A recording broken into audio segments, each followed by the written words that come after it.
지금 보시는 영상은 1935년 중국 상하이에서 제작 개봉된 영화 풍운 아녀입니다. 개봉하자마자 영화 제작자인 전한이라는 인물은 장개석의 국민당 정부에 바로 구속됐고요. 그리고 눈치챈 분도 계시겠지만 지금 나오는 노래 의용군 행진곡이라는 이 노래는 1949년 중화인민공화국이 성립되면서 중국 국가로 지정됩니다.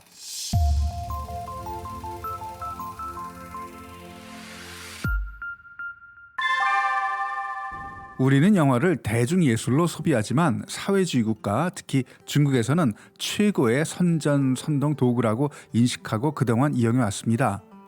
역사를 돌아봐도 다윗과 골리앗 싸움이라던 이 국민당과의 내전에서 승리하면서 중화인민공화국을 세우는데 영화라는 영상 매체 효과를 당시 중국 공산당 리더들은 확실하게 경험했고요. 그 후 문화대혁명, 개혁개방 그리고 21세기까지 물론 SNS로 영향력이 약간 줄어들기는 했지만 아직도 농촌이나 개발이 된 서부 지역의 정부 정책을 선전하는 데는 영화만큼 효과적인 수단이 없다고 그들은 생각합니다. 중국 정부가 영화라는 매체를 어떤 관점에서 관리하고 있는지는 지난 팬데믹 기간 중국 영화 시장의 흐름을 보면 알 수 있는데요. 당시 투자자가 없어서 거의 심정지까지 갔던 중국 영화계에서 유일하게 장진호와 같은 중국 애국주의 영화가 큰 대박을 칩니다. 기억이 나는데 당시 공무원이나 학생들을 단체 동원하고 이 아파트 주민들 대상으로 관리사무소에서 관람을 건의했던 기억도 있습니다. 그만큼 중국 영화는 정부의 검열과 통제, 여기에 자금 지원으로 관리되고 있다고 볼 수 있는데요. 그러다 보니까 이 중국 영화의 경쟁력이라고 할까요? 이번 베를린 영화제에 출품되었던 중국 영화들을 보면 세계적인 조류와 얼마만큼 동떨어져 있는지, 그들만이 즐기는 매력 없는 내수형 영화가 되었는지 답이 나오는 겁니다. 73회 베를린 영화제는 2월 16일부터 26일까지 11일간 독일 베를린에서 열렸고요. 그동안 우리 대한민국 영화의 세계적인 성공에 기죽어있던 상황에서 중국에서 출품한 19편이나 되는 장편, 단편, 만화 영화들이 영화제 본선 진출, 중국인들이 큰 관심 속에 진행됐습니다. 당연히 영화제 레드카펫에는 중국의 유명 영화인들이 대거 출연했고요. 하지만 아동 단편 영화에 일부 영화인들의 관심을 가졌을 뿐 출품된 나머지 영화들은 이 취재에 나온 중국 기자들과 중국 영화 팬들만 관심을 가졌고 중국 영화는 영화제 내내 무관심 속에 한 편도 수상하지 못했습니다. 이번 73회 베를린 영화제의 가장 큰 중국 관련 이슈는 영화가 아니라 중국 국민 여배우라고 하던 얼마 전까지 탈세 문제로 구금 조사까지 왔던 판빙빙의 인터뷰였습니다. 판빙빙이 주연한 영화 그린라이트는 우리 대한민국 영화 제작사의 작품이라 중국 영화라 보기는 어려웠지만 감독도 중국에서 유명한 여성 감독, 여기에 주연이 판빙빙이다 보니까 더구나 오랜만에 대중 앞에 나와서인지 중국 언론들뿐만 아니라 현지 언론들의 관심도 대단했었습니다. 그리고 우리나라에는 크게 보도가 되지 않았지만 홍콩의 저명한 영화감독 두기봉의 영화제 개막 인터뷰는 중국 국내에서 큰 반발을 일으켰습니다.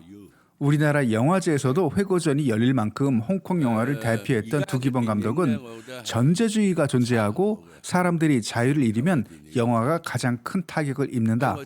전 세계에서 자유를 위해 싸우는 국가와 국민들은 영화 산업을 지원해 줘야 한다. 왜냐하면 영화가 당신들을 대변할 것이기 때문이다. 라고 하면서 중국뿐만 아니라 홍콩에서 영화를 제작하는 데 수반되는 검열과 정부의 통제를 직접적으로 비판했습니다. 중국 국내 인터뷰 내용이 보도되면서 두기봉의 SNS에 중국 네티즌들의 융단 폭격이 시작됐고요. 중국 내 일부 언론들은 두기봉의 영화들은 보이콧해야 한다고 주장하기 시작합니다. 이런 분위기다 보니까 베를린 영화제에 참석한 중국 영화인들은 자신들이 하는 한마디 한마디가 조심스러울 수밖에 없었고 자신들이 출품한 작품에 대해서도 원론적인 모범 답안만 하게 됩니다.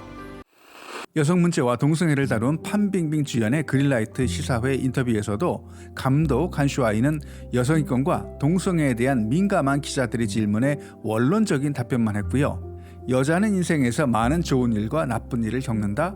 어떤 주어진 시간에 남자든 여자든 우리를 도울 수 있는 것은 다른 누구도 아닌 우리뿐이다라는 선무선답을 합니다. 물론 영화가 정치적인 환경이나 이데올로기의 영향을 받아서는 안 되지만 당면한 위기와 사회 환경을 무시하고 영화를 만드는 것도 어려운 일입니다. 젤렌스키 우크라이나 대통령도 이번 베를린 영화제 개막 연설에서 침묵하는 것은 악인을 돕는 것이다라고 말했을 만큼 이번 영화제는 러시아와 우크라이나 전쟁, 터키 시리아 지진, 이란 여성들의 인권 문제 등이 강조됐고 수상한 작품들만 봐도 국가폭력, 이민, 여성 및 정체성에 대한 성찰을 다룬 작품들이었던 데 반해서 출품된 중국 영화 대부분은 과거는 살기 좋았다는 지극히 현실 도피적인 과거 지향적인 영화들로 이번 73회 베를린 영화제 주제와는 극명한 대조를 이뤘습니다. 경쟁 부분에 나온 예술학원, 온라인 영화 평원상의 모세 그리고 단편 영화 나의 친구들을 보면 40여 년 전 개혁개방 초기 중국인들의 생활을 다룬 영화들이었고요. 또 다른 경제적인 하얀 탑의 불빛도 1990년대 중년 문학가의 방황을 다룬 영화였습니다. 8, 90년대의 중국은 누구나 다 가난했지만 미래에 대한 기대들이 중국인들 사이에 충만했던 그런 시기로 그들에게 진한 향수를 불러일으킬 소재이긴 합니다만 미래에 대한 불안과 절망, 여기에 개인의 자유가 위협받는 그런 사회 환경에 대한 대안과 비판 없이 단지 그때가 좋았다는 그런 현실 도피적인 영화가 대부분이었습니다. 요즘 관객들이 얼마나 이런 주제의 영화들에 공감할 것인가에는 의문이 생기면서도 한편으로는 중국 영화인들이 인터뷰에서 알 수 있듯이 검열과 통제하에서 그들이 할 수 있는 건 얼마 없었을 거라고 이해도 됩니다.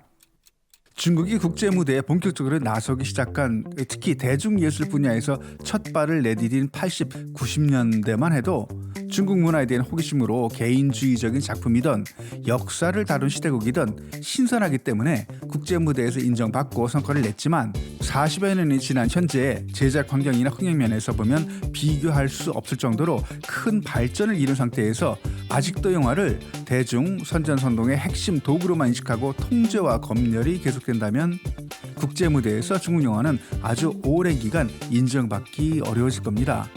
이번 베를린 영화 실패도 그런 연장선으로 보입니다. 2011년 세계적인 중국 작가 옌거링의 동명소설로 장혜모가 감독하고 크리스찬 베일 주연의 영화 진링의 13소녀가 개봉됐었습니다. 당시 중국에서 초대형 대박을 친 영화였는데요. 제가 말하고 싶은 건 영화를 만든 작가 옌거링과 장혜모의 운명입니다. 감독 장혜모는 작년 2월 베이징 동계올림픽 개막식, 폐막식 공연 감독으로 2008년 베이징 하계올림픽에 이어서 중국 정부가 믿고 쓰는 연출가가 된 반면 작가 옌거링은 같은 시기인 작년 2월 벌어진 지금도 논쟁이 끊이지 않는 서주시 여성 납치 사건과 관련해서 이 정부를 비난했다는 이유로 그녀의 모든 SNS는 정지됐고 현재 미국에서 생활 중입니다. 오늘 영상 여기까지고요. 영상이 즐거웠다면 구독과 좋아요 부탁드립니다. 댓글은 영상을 만드는 데 큰 도움이 됩니다. 다음 영상에서 뵙겠습니다.